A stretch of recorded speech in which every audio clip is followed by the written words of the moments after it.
It was good, YouTube. This is Who Is Like God, and I'm just off of work. And to be honest, I'm a little tired, but I gotta be productive, and God is more important. And I got it set that I'm gonna make this video today: Jesus versus Simon Bar Kokhba. I think that's how you say it, right? Simon Bar Kokhba. Simon Bar Kokhba. And our Messiah 2024 series, we looked at a bunch of prophecies in the Old Testament and see how Jesus fulfilled them from a literal, non-presuppositional perspective. But the amazing thing is when we look at Jesus and compare him to anyone else in Israel's history who claimed to be the Messiah, he alone stands vindicated. Last time we compared him with the Egyptian Messiah and saw that by the same metric, Jesus checked all the boxes when the Egyptian didn't. And now we're comparing him to a Messiah that comes a little bit later, who was believed by some to be the Messiah, Simon Bar Kokhba, during the last Jewish-Roman revolt, and we're going to get into that right now. So now we know about the Jewish-Roman wars, these conflicts between the Roman state and the children of Israel. The first one is when the temple was destroyed in the year 70 and the Jews failed. The second is known as the diaspora revolt, where Jews, Israelites, and the Roman Empire revolted in different parts of the empire. And the final was the Simon Bar Kokhba revolt against the Romans in the early 130s AD, so early 2nd century. Now, there was actually some victories early on the Jewish side, which is why there was a sort of window of time where coins were minted, and there was like an independent Jewish state for some time before they ultimately lost. And it's during this time that Simon Bar Kokhba was proclaimed to be the Prince of Israel and understood by some, including Rabbi Akiva, the great Rabbi Akiva, to be the Messiah of Israel in this window. Rabbi Akiva is an important name because not only is he one of the great sages of Israel of antiquity, but he's also the one that shows us that it was still recognized the concept of a divine Messiah. In other words, when people identified the Messiah with the other throne in Daniel 7 or with the cloud rider of Daniel 7 for that matter, because it's the same passage, when other rabbis responded to him in that understanding, it shows there was still a recognition of what it meant for someone to identify themselves with this Shekinah glory of God in Daniel 7, the same way Jesus did at his own trial a couple of decades before. So he has a lot of theological significance to show us what the children of Israel were still thinking early on in the early 2nd century, or even a little bit later in early rabbinic thought. But outside of that, the same guy who shows us the concept of a divine Messiah was still alive, looked and saw Simon Bar Kokhba as the Messiah figure of his time. But the revolt in due time was destroyed, and the Jews failed just like all the other revolts against the Romans, and the revolution was short-lived. So what does this show? Simon Bar Kokhba did not lead the Israelites into physical salvation from their oppressors. So he cannot be the Messiah because he failed the ministry at which he presented himself as coming to fulfill. The main passage to my knowledge about a warrior Messiah is actually Isaiah 11, where in verse 4 it says that, "But with righteousness he shall judge the poor, and decide with equity for the meek of the earth. And he shall strike the earth with the rod of his mouth, and with the breath of his lips he shall kill the wicked." So people can look at the ministry of the Messiah against Israel's enemies, against Israel's oppressors. And people can honestly object and say, well, Simon Bar Kokhba failed this, but Jesus also did not save Israel physically from their oppressors. But this is where we have to look at the rest of the prophet Isaiah and get into a real nuanced conversation about what it means to be the Messiah. Because, verse 9, in the same chapter, "They shall not hurt or destroy in all my holy mountain, for the earth shall be full of the knowledge of the Lord as the waters cover the sea. In that day the root of Jesse, who shall stand as a signal for the peoples, of him shall the nations inquire, and his resting place shall be glorious." So in the same prophecy where the Messiah kills the wicked, which obviously would include Israel's enemies, as we are made aware from some of the other prophets, the same passage that predicts the Messiah's glorious victory over all evil is the same passage where in this very same chapter he's somehow connected as this catalyst for the nations coming to know the God of Israel. Because in his ministry, the knowledge of the Lord in the messianic age will fill the entire world, as we know it will fill the coastlands beyond the borders of Israel. And the Messiah himself will be a catalyst for this to happen in some way, somehow, in Isaiah 11. Somehow a catalyst for the nations inquiring about God. So this is where I believe we need to put everything together. Because I believe in the macro narrative of the Hebrew Bible, the salvation of the nations must precede their judgment. Because we know that God is going to judge everybody, and God will judge the enemies of Israel in the specific context of the Old Testament. But we also know that God plans to save the nations, and the promise of the salvation of the nations comes before the Messiah is even introduced, before the line of David is even established. So this promise to save the nations must be reconciled with the promise to judge the nations that are mocking Israel. And when these two notions are in the very same chapter, we got to figure out how the Messiah is going to do this, because the Messiah is connected with both missions in the very same chapter, Isaiah 11. So if the Messiah is the vessel for both for the judgment of the nations as well as their salvation of the heathen, it makes sense that in the messianic mission, the salvation of the nations would precede their judgment, that the Messiah would give these nations a chance to know God before he just outright annihilates all of them. So in the macro narrative of the Hebrew Bible, and the fact that some of these promises come before the Messiah is even introduced, the fact that it's connected with both sides of the coin shows us, I believe, that the Messiah has to come and do one ministry before he comes and does the other one regarding the heathen. Both of these concepts are totally preserved and reflected in the New Testament text. The thing is, beyond the scriptures, we have ancient Jews, ancient Israelites of old that recognize this concept. They recognize the warrior Messiah that will destroy the Kittim, that will destroy the Romans and depose Caesar. They recognize this, the ancient Jews, but they also had notions of a priestly Messiah. They had notions of a divine sufferer.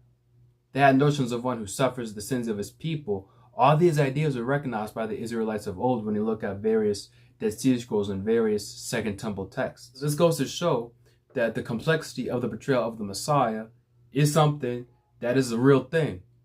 It's not a so-called Christian contrivance when we have the community wrestle with these concepts from the Hebrew Bible in the old times. So when we can understand Jesus or Yeshua in light of the spirit and the ministry that he claimed to come in, especially with the vindication that he has from other prophecies and other prophets pertaining to things that the Messiah is said to do, the servant is said to do, or even God himself is said to do while the temple still stands. Putting all these things together, we see the vindication of this concept of him as the Messiah when we understand the ministry and the spirit that he came to claim to fulfill as the Messiah that was vindicated by all these different prophecies.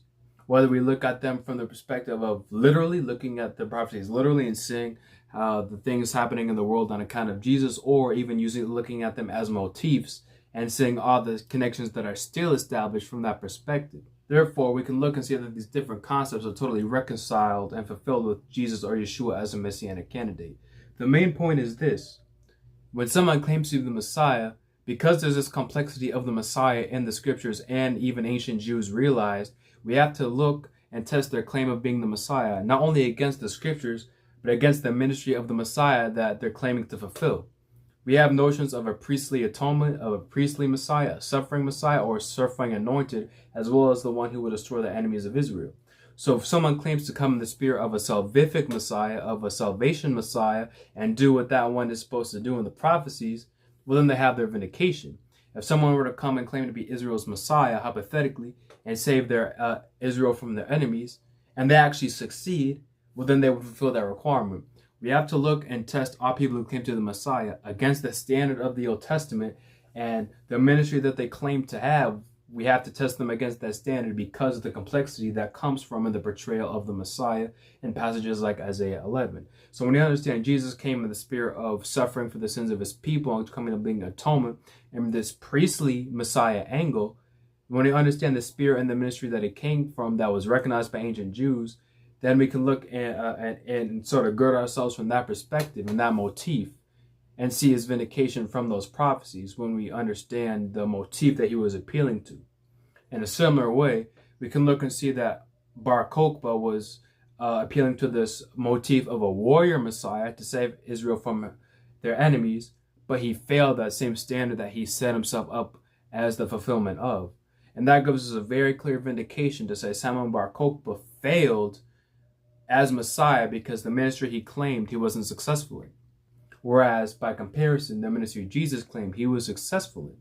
And because of that and all the vindication from the Hebrew Bible pertaining to prophecies of the Messiah and that ministry of atonement, then we have full confidence that he'll do the other things pertaining to the judgment of the wicked, which goes beyond Israel's borders. Put another way, if someone were to come and due to their historical situation, the historical turmoil is going on, were to sidestep the priestly Messiah element or the salvation Messiah motif and just claim to be a warrior Messiah as some Bar Kokhba will sort of present it as being, and fail at the very ministry that they proclaim to be, they failed at the very motif from the Hebrew Bible that they're claiming to fulfill as Israel's so-called Messiah, then they're disqualified from being the one and true biblical Messiah that is predicted in the Torah and the prophets. I'm trying to get us to have a very nuanced conversation based on the Old Testament to look at people who came through the Messiah with the same standard. And all the nuances of that, we still see Yeshua vindicated in light of all the complexities of the Messiah and what is given in the Old Testament. Another thing to mention that with all due respect, it's reported in Jewish sources that Bar Kokhba sort of had a little bit of a nonchalant attitude towards God. It seems that when he would go into war, go into battle, he would ask God not to bless the Israelites, but not to embarrass them either. He would say, God, do not neither assist nor discourage us. Or put another way, do not assist us, but do not embarrass us either. That comes from a Jewish Agadah. But what this reflects is this is a total attitude shift from the historic Maccabees. And me personally, I think this could partially be why the Bar Kokhba revolt wasn't successful, was that the attitude of the leader was a little bit off, in my opinion. Now, I say this with all due respect because I'm not trying to cook or slander Bar Kokhba. I think that trying to go against the Romans and establish freedom for Israel was a noble task. But when we put him against the same standard of the Old Testament and understand his attitude, we see a clear shift not only from the Maccabees and their attitude of seeking the Lord and trying to preserve Israel and rededicate the temple and see their vindication of that and fulfillment of prophecy from that, versus Bar Kokhba's attitude, and even comparing Bar Kokhba's attitude to Jesus' attitude when he was ministering in Israel. Jesus' attitude was very different in his ministry. Jesus didn't have this attitude of, God, don't help me, but don't embarrass me. That was not Jesus' attitude at all. Jesus' attitude was praying to guidance for the God of Israel so that he could minister to what he believed was the Father's message for his people.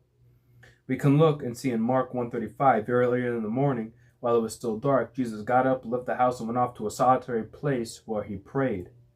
And after John the Baptist was beheaded, when Jesus heard, he withdrew by boat privately to a solitary place. Matthew 14:13. Many, many times in Jesus' ministry did he go off by himself to pray. And this just seemed like this was an important thing for Jesus. And the fact that he did that after John the Baptist, who was recognized as real by Israelites in that time, beyond just the Christians. Look at Josephus, another thing to consider. Right? In the same way, when John the Baptist was killed, Jesus himself went off to pray, which shows to show that a lot of the times where Jesus went off to pray, it seems like a part of it was kind of dynamic in the sense that Jesus was really going to hear the wisdom of God in the situations that were arising as they were happening. Like, had John the Baptist never been killed, Jesus may not have went off to pray in this situation, but it shows to the extent that he's going to try to hear the will of the God of Israel, so that he may be successful in his ministry. So from that perspective, there's a totally different attitude between Simon Bar Kokhba and his military campaign and Jesus' ministry, who sincerely believed, as he quotes the scriptures, was to suffer for the sins of his people. All of this is to say, when we can be as objective and non-presuppositional as possible with the Messiah conversation, we see that Yeshua HaMashiach is vindicated every time against those who also claim to be the Messiah in Israel's history. We want to use the same Old Testament standard. I'm all for being as objective and as nuanced as possible in light of all the nuances of the Messiah, who he is, what he's supposed to do, what ancient Jews recognized in the temple's era about the Messiah's ministry, being as objective as all these things and understanding when people claim to the Messiah, what exactly are they claiming? Let's compare their ministry and what they're claiming to be, who they're making themselves out to be, against what the Old Testament says and the passages pertaining to the ministry that you're claiming to fulfill as Messiah. Again, the complexity of the Messiah has both this priestly concept and the suffering servant concept, as well as the warrior concept. So let's compare what each so-called Messiah says against what the passages are for that motif in the scriptures, And no matter what we do from that perspective, we'll see everyone else fail by that standard. In the same way, Jesus is vindicated in the ministry that he claimed to fulfill, and looking at all those prophecies. So I want to emphasize, by the same standard and the same nuanced conversation, Yeshua is vindicated as the biblical Messiah in ways that no other claimant is, when he really study the scriptures thoroughly and be as nuanced and objective as possible. And if you don't believe me, I invite you to have that conversation, and let's be intellectually honest and wrestle these things and see who comes out as Mashiach. So that being said, I praise my God, the God of Abraham, Isaac, and of Jacob. And I believe he is the Word made flesh in Yeshua. And by looking at the law and looking at the prophets, we have very specific ways to see him vindicated by actually looking at these passages and seeing these Jesus did. Whereas by the same standard, we might look at Bar Kokhba, see the things he claimed and what was believed by him by even the sages, and see them fail by that same standard. Yeshua is always vindicated in the same way where other Messiah claimers are not. I invite y'all to have this conversation, and those of you who recognize the true biblical Messiah, I praise God, and I pray we would be united, and I pray we would be led by the Spirit in our daily lives. Y'all be blessed, man, and I see you in the next one, all right? Peace.